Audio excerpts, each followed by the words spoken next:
సీతాపురం అనే పల్లెటూరులో కృష్ణవేణి అనే తల్లి కొడు ఉండేది. కృష్ణవేణి కొడుకు పేరు సిద్ధార్థ. సిద్ధార్థ పట్టణంలో చదువుకుంటూ ఉంటాడు. మరుసటి రోజు తన కొడుకు చదువు అయిపోయి ఇంటికి వస్తాడనగా కృష్ణవేణి తన అన్న రాజారావు ఇంటికి వస్తుంది. కృష్ణవేణి వచ్చేసరికి రాజారావు కూతురు సంజన కూడా అక్కడే ఉంటుంది. కృష్ణవేణిని చూడగానే, రామ్మ, ఏంటి ఇంత ఉదయమే ఈ అన్నయ్య గుర్తుకొచ్చాడు నీకు అంటాడు రాజారావు. పని మీదే వచ్చానన్నయ్య. రేపు మన సిద్ధు పట్నం నుండి వస్తున్నాడు. వాడు రాగానే బావమర్దళ్ళిద్దరికి ముడిపెట్టేస్తే మన బాధ్యత తీరిపోతుంది. ఏమంటావు అంటుంది కృష్ణవేణి. ఏంటి రేపు బావ వస్తున్నాడా? మరి ఎంతవరకు నాకు విషయం చెప్పలేదేంటత్తయ్య అంటుంది సంజన. చెప్దామనే కదే వచ్చాను. ఇంతకు మీ నాన్న తన అభిప్రాయాన్ని ఇంకా చెప్పనేలేదు అంటుంది కృష్ణవేణి. మా నాన్నేమంటాడత్తయ్య? బావంటే నాకు ఇష్టమని మా నాన్నతో ఎప్పుడో చెప్పాను. మా నాన్న కూడా బావ ఎప్పుడొస్తాడా అని ఎదురు చూస్తున్నాడు అంటుంది సంజన. అవునమ్మా, సంజు చెప్పింది నిజమే.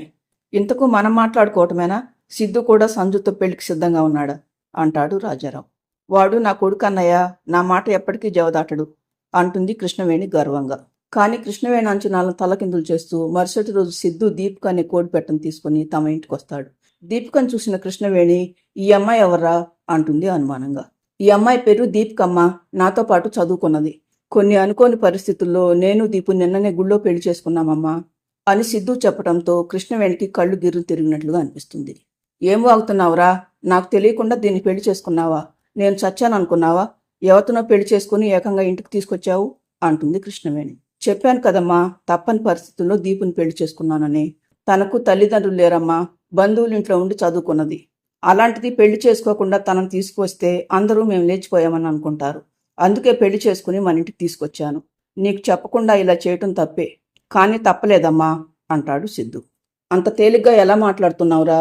నువ్వు చిన్నగా ఉన్నప్పుడే మీ నాన్న చనిపోతే మీ మావయ్య మనకెంతో సహాయం చేశాడు.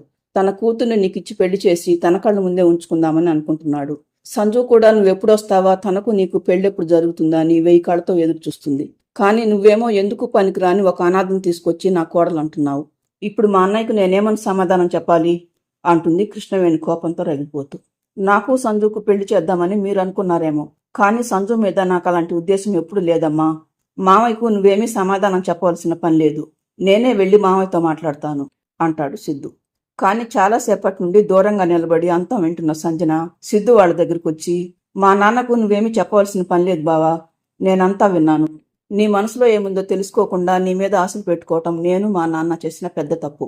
నువ్వు వస్తున్నావని తెలిసి ఎంతో ఆతృతగా ఇక్కడికి వచ్చాను, కానీ నా ఆశలన్నీ ఆవిరైపోయాయి అని బాధగా అక్కడి నుండి వెళ్ళిపోతుంది సంజన. ఇక విధిలేని పరిస్థితుల్లో కృష్ణవేణి కొడుకును కోడలను ఇంట్లోకి రానిస్తుంది. కానీ దీపికను చూస్తే మాత్రం కృష్ణవేణికి ఒళ్ళు మండుతూ ఉంటుంది. చీటికి మాటికి సంజనతో పోల్చి దీపికను తిడుతూ ఉంటుంది కృష్ణవేణి. అలా కొన్ని రోజులు గడిచేసరికి దీపిక 2 గుడ్లు పెడుతుంది.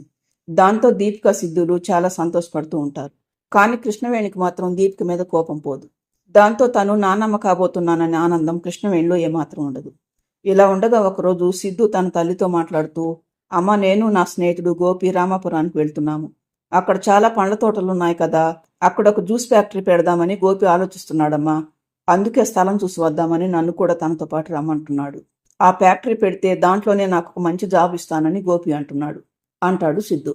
ఇదంతా నాకెందుకు చెప్తున్నావురా? ఏరుకోరు తెచ్చుకున్న నీ భార్య ఉందిగా, దానికి చెప్పు, సంతోషిస్తుంది అని వెళ్ళిపోతుంది కృష్ణవేణి. దాంతో సిద్ధు దీపికతో చెప్పి వెళ్ళిపోతాడు. కానీ ఆ రోజు సాయంత్రం సిద్ధు స్నేహితుడు గోపి వచ్చి దీపిక కృష్ణవేణులకు పిడుగులాంటి వార్త చెప్తాడు.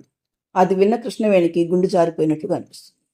దీపిక మాత్రం మాట పలుకు లేకుండా అచేతనంగా నిలబడిపోతుంది. ముందుగా కృష్ణవేణి తేరుకుని, ఏంట్రా నువ్వు అనేది? సిద్ధు కాలంలో పడి కొట్టుకుపోయాడా అంటుంది కృష్ణవేణి. అవునమ్మా, నేను సిద్ధు ఉదయం రామాపురానికి వెళ్తూ ఉండగా మధ్యలో గాలివాన రావటం మొదలైంది. దాంతో నేను సిద్ధు కాలువ పక్కనే ఉన్న ఒక చెట్టు మీదకెక్కి గట్టిగా చెట్టు కొమ్మలను పట్టుకుని కూర్చున్నాం.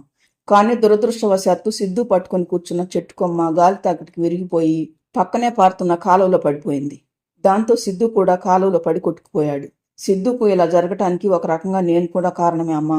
నేను రామాపురం వెళదాం రమ్మని సిద్ధుతో అనకుండా ఉంటే బహుశా ఇలా జరిగి ఉండేది కాదేమో. మీరిద్దరూ నన్ను క్షమించండి అమ్మా. వాడి ఆచూకీ ఏమైనా తెలుస్తుందేమో, నేను కాలువ దగ్గరికి వెళ్ళి మరోసారి వెతుకుతాను అని చెప్పి వెళ్ళిపోతాడు గోపి. ఇక తరువాత కృష్ణవేణి దీపిక మీద విరుచుపడుతుంది. నష్టజాతకురాలా, చిన్నప్పటి నుండి ఎవరూ లేని అనాథలా పెరిగావు. ఇప్పుడు నా ఇంట్లో కాలు పెట్టి నా కొడుకును పట్టన పెట్టుకున్నావు. నువ్వెక్కడుంటే అక్కడంతా సర్వనాశనం అయ్యేలాగా ఉంది. నా కొడుకే ఇంట్లో లేకపోయిన తర్వాత ఇంకా ఏ ముఖం పెట్టుకుని ఇక్కడున్నావే? తక్షణమే నా కళ్ళ ముందు నుండి వెళ్ళిపో, లేకపోతే నేనే నిన్ను చంపేస్తాను అంటూ అరుస్తూ ఉంటుంది కృష్ణవేణి. దాంతో దీపిక భయంతో వణికిపోతూ, ఇవాళ రేపు పిల్లలు పుట్టబోతున్నారు, వాళ్ళని వదిలేసి నేను ఎక్కడికని వెళ్ళగలను అత్తయ్య అంటుంది దీపిక ఏడుస్తూ. నా కొడుకే నాకు లేకుండా పోయిన తర్వాత ఇక ఆ పిల్లలు ఎడిపోతే నాకేంటే? నువ్వు నీ పిల్లల్ని తీసుకుని వెంటనే వెళ్ళిపో, లేకపోతే వాళ్లను నేను ఏం చేస్తానో నాకే తెలియదు. వెళ్తావా లేకపోతే మెడ పట్టుకుని బయటికి గంటమంటావా అని కృష్ణవేణి నిర్దయగా అరవటంతో దీపిక ఇక చేసేదేమీ లేక గుడ్లను తీసుకుని బయటకు వస్తుంది. కానీ ఎటు వెళ్లాలో దీపికకు అర్థం కాదు. ఎందుకంటే ఆ ఊర్లో దీపికకు తెలిసిన వాళ్ళు ఎవరూ లేరు. అలా చాలాసేపు ఒకచోట నిలబడి ఆలోచించిన దీపికకు తన స్నేహితురాలు రాణి గుర్తుకొస్తుంది. అవును, రాణి తన ఇంటికి రమ్మని చాలాసార్లు అడిగింది, కానీ తను వెళ్ళలేదు. ఇప్పుడు తను కొన్ని రోజులు రాణి దగ్గరికి వెళ్ళి ఉండటమే మంచిది. తర్వాత ఏం చేయాలో నిదానంగా ఆలోచించుకోవచ్చు అనుకున్న దీపిక అటుగా వెళ్తున్న ఒక కోడిపుంజును పిలిచి రాణి వాళ్ళ ఊరి పేరు చెప్పి ఆ ఊరికి ఎటువైపు నుండి వెళ్లాలో అడుగుతుంది దీపిక. ఆ కోడిపుంజు దీపిక అడిగిన అడ్రస్ చెప్పి వెళ్ళిపోతాడు. అంటే రాణి వాళ్ళ ఊరు వెళ్లాలంటే ఈ ఊరి పక్కనే ఉన్న అడవి దాటాలన్నమాట. మరి కాసేపు అయితే చీకటి పడబోతుంది. నా గుడ్లలో కూడా కదలికలు మొదలయ్యాయి. ఈ రోజు రేపు పిల్లలు బయటకు రాబోతున్నారు.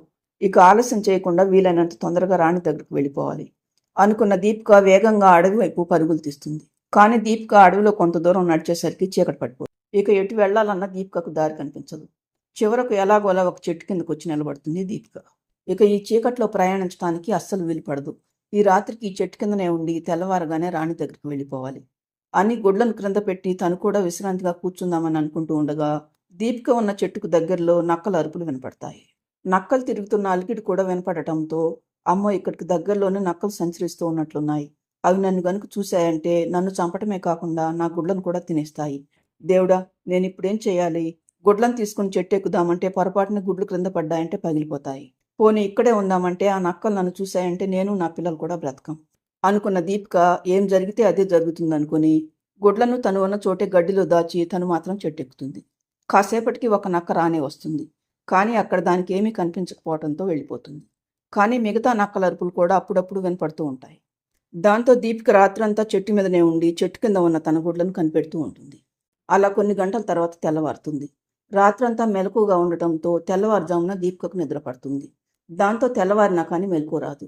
ఇంతలో గుడ్లలో నుండి బయటకు వచ్చిన కోడి పిల్లలు మెల్లగా గడ్డిలో నుండి బయటకు వస్తాయి. చుట్టుపక్కలంతా నిర్మానుష్యంగా ఉండటంతో కోడి పిల్లలు రెండు మెల్లగా నడుస్తూ అడవిలోకి వెళ్ళిపోతాయి. కాసేపటికి మెలకు వచ్చిన దీపిక, అమ్మ తెల్లవారిపోయింది, వెంటనే నా గుడ్లను తీసుకుని వెళ్ళిపోవాలి అనుకుని చెట్టు దిగి గుడ్ల కోసం వెతికిన దీపిక విస్తుపోతుంది.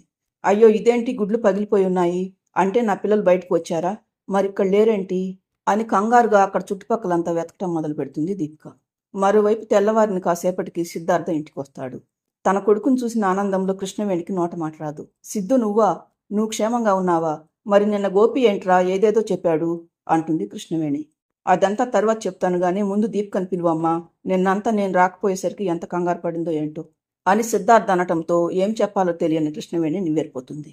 మరోవైపు ఒంటరిగా అడవిలో తిరుగుతున్న కోడి పిల్లల్ని ఆకలి మీదున్న ఒక పాము చూస్తుంది. లేతగా ఉన్న కోడి పిల్లల్ని చూడగానే పాముకు ఆకలి రెట్టింపు అవుతుంది.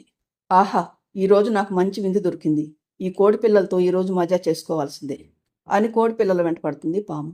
పాము తరుముతూ ఉండటంతో కోడి పిల్లలు కొంత దూరం భయంతో పరుగులు పెడతాయి.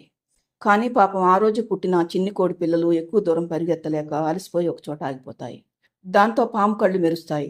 ఇక నా నుండి మిమ్మల్ని ఎవరూ కాపాడలేరు అని కోడి పిల్లల మీదకి దూకుతుంది పాము. మరోవైపు దీపిక తన పిల్లల కోసం అడవిలో పిచ్చిదానిలాగా వెతుకుతూ ఉంటుంది. మరి పాము కూరలకు చిక్కిన కోడి పిల్లలు పాము బారి నుండి తప్పించుకుంటాయా, లేకపోతే ఆ విషసర్పానికి బలైపోతాయా? చివరకు దీపిక తన పిల్లల జాడ తెలుసుకుంటుందా, లేదా ఒంటరి తల్లిగా మిగిలిపోతుందా? కోడల్ని తరిమేసిన కృష్ణవేణి కొడుకు ఏమని సమాధానం చెప్తుంది? చివరకు సిద్ధు దీపికలు కలుస్తారా? మరి పిల్లల పరిస్థితి ఏంటి? ఈ స్టోరీ అంతా తెలియాలంటే పార్ట్ 2 చూడండి. ఫ్రెండ్స్, ఈ స్టోరీ ఎలా ఉందో కామెంట్ చేయండి. స్టోరీ నచ్చితే లైక్ చేసి హైప్ ఇవ్వండి. ఛానల్ను సబ్స్క్రైబ్ చేసుకోండి.